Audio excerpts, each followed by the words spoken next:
नमस्कार. योगिनीज beautiful world या YouTube चॅनलमध्ये आपणा सर्वांचं पुन्हा एकदा मनापासून सहर्ष स्वागत आहे.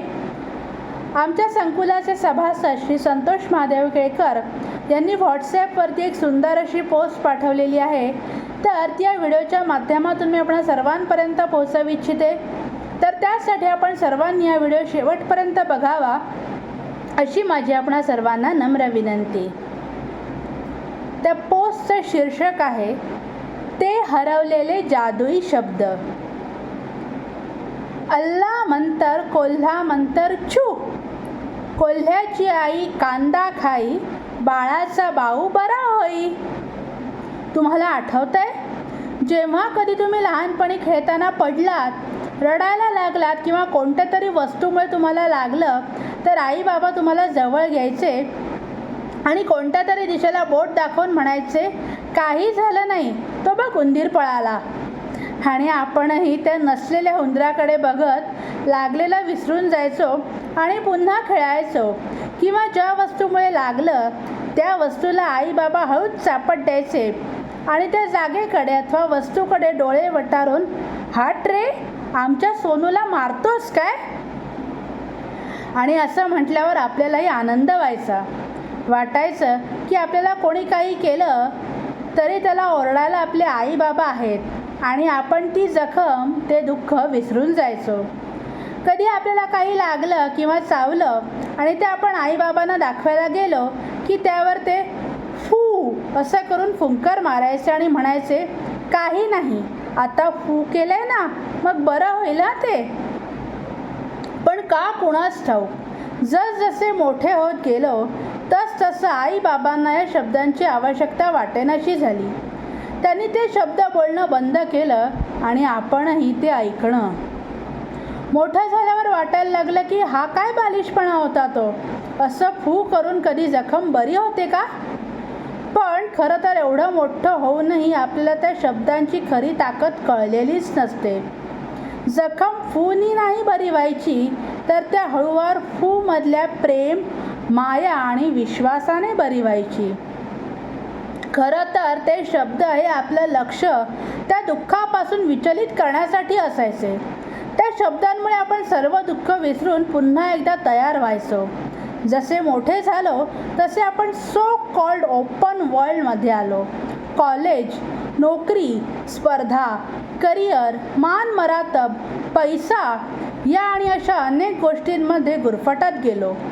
रोज अनेक शारीरिक मानसिक जखमा व्हायला लागल्या. अनेक गोष्टी खुपू लागल्या.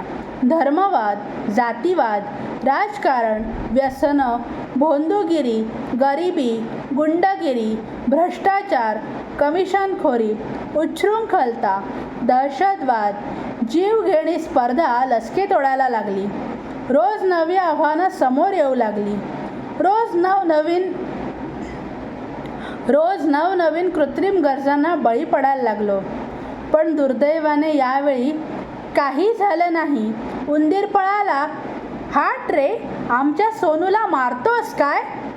असं करून त्या सर्व दुःखांकडे डोळे वटारून बघायला, फू केलंय ना, मग बरं होईल हा ते, असं म्हणून त्या जखमांवर फुंकर मारायला कोणी नव्हतं. आता ते जादुई शब्द हरवले आहेत. कदाचित असते तर हे सारं घडलंच नसतं. कितीही मोठे झालो तरी त्या बालिश वाटणाऱ्या शब्दांचं खरं मूल्य आता कळायला लागलं. ते शब्द फक्त सांत्वन करणारे नव्हते, तर सामर्थ्य देणारे होते. आपलं दुःख विसरून जगापुढे पुन्हा दिमाखात उभं राहायला शिकवणारे, आपल्या जखमा विसरून पुन्हा खेळायला लावणारे शब्द होते ते. वरवर पोरकट वाटणाऱ्या शब्दांमध्ये प्रेम, माया आणि विश्वास यांचं प्रचंड सामर्थ्य होतं.